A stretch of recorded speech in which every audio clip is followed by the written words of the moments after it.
Shabbat Shalom. Almost 3 months ago, I received the following text from Rabbi Gewirtz. Hey, as part of the congregation getting to know you, how about you give a sermon this summer at services? My new rabbi asked me to do something. It's 3 months away. I have an opportunity to make a good impression. How could I say no? So here I am. This week's Torah portion is Va'et Hanan, and I want to focus on a few specific verses. Moses speaks, I pleaded with the Eternal at that time, saying, let me cross over and see the good land on the other side of Jordan. The Eternal was wrathful and would not listen to me. Enough, never speak to me on this matter again. Give Joshua his instructions and imbue him with strength and courage, for he shall go across at the head of the people, and he may allot to them the land that you may only see.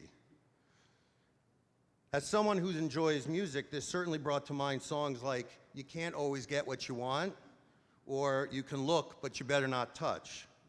In preparing for tonight, I read a lot of commentary on this portion. How do you handle disappointment? How do you respond when told no? What does it mean when you don't get to fulfill your goals?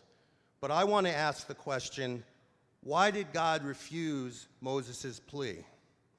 What if maybe, just maybe, it was never God's plan to let Moses enter the promised land? Maybe it wasn't his destiny. Maybe it was always the plan for Moses to lead, guide, and enable the Israelites to get to the promised land, but not actually enter himself. Maybe it was Moses' destiny to provide the tools to the Israelites and to train the next leaders to allow them to settle in their promised land. Maybe Moses' promised land was not actually the land of Israel itself, but the satisfaction of leading, guiding, and teaching the Israelites and enabling them to go forth on their own. Maybe it wasn't what he wanted, but it's what he needed. In this way, I see Moses as the executive director of the Jewish people. While I would never claim to be Moses, although my Hebrew name is Moshe, I see my role as your executive director in a very similar way. My role, in partnership with staff, clergy, and leadership, is to provide the tools, resources, leadership, and guidance to imbue the strength and courage to enable each of you to get to your promised land.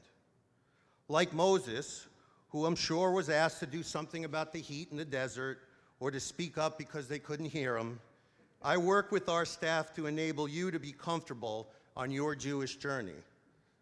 And like Moses, I took a rather circuitous route to get here. So let me digress a bit and share with you a little bit about my Jewish journey. I grew up as a conservative Jew in a conservadox synagogue. I went to Hebrew school, not my favorite thing. My father was president of our synagogue. I was bar mitzvah, and I went to services, especially when they needed a Kohen. I was a leader in my USY chapter and spent many a high holiday in the halls of my synagogue looking for any excuse not to actually be in the sanctuary. My parents and grandparents instilled in me the importance of family and Judaism, and I still have wonderful memories of our family seders. I went to college at UConn and spent some time in Hillel with the goal of meeting a nice Jewish girl. But my Jewish journey took a major turn when I met my eventual wife, Shari, in 1984, when we were counselors together at a sleepaway camp. She was an active Reformed Jew. She had been a leader in Lifty, knew lots of wonderful Jewish music, and had a real connection to the Reform movement. I was jealous about the connection she made, as I never really felt one. As our relationship got more serious, a deal was forged. I would convert from conservative to Reform, and she would convert from Yankee fan to Met fan. It's pretty clear who got the better part of that deal. We got married, moved to New Jersey, and knew we needed to join a temple, because that's what you did. We joined Anshe Emet, the Reformed Temple in New Brunswick, and this was another major turn in my Jewish journey. In 1994, our twins Adam and Emily were born, and we were now responsible for their Jewish journey. They were at our temple from 8 days old until they graduated religious school in 12th grade, both taking on leadership roles and forging their own Jewish identities. I found real meaning in synagogue leadership, eventually being elected president. I reached a crossroads. I realized that I wanted to combine my passion with my profession, and after 25 years in corporate finance, I became an executive director at a synagogue in Cherry Hill. And now, here I am. It may sound corny, but I truly believe that everything I have done up to this point was about preparing for this position. I am convinced that my destiny is to be here at TBJ as your executive director. And I thank you for allowing me this wonderful opportunity.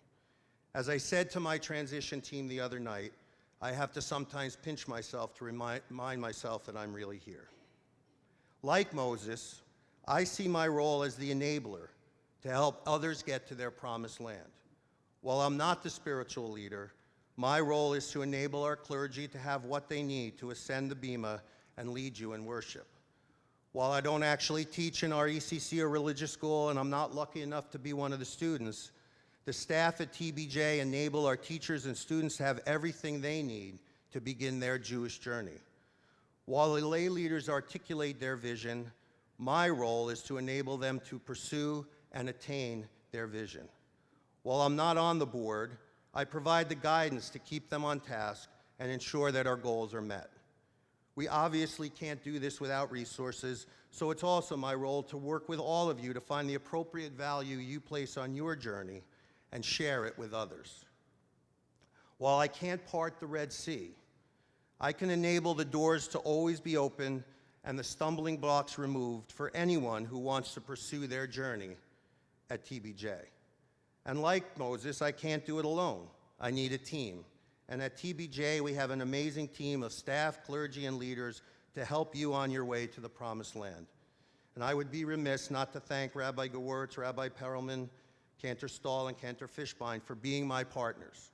I can't imagine better partners in what I know will be a fulfilling and exciting journey together.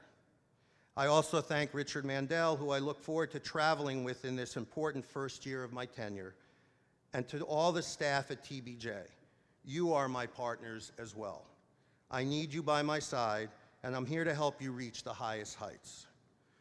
To you, the members of this wonderful community, always remember that you may not always get what you want, but it's my role to enable you to get what you need, even though you may not know what it is. I understand that my promised land may be different than yours.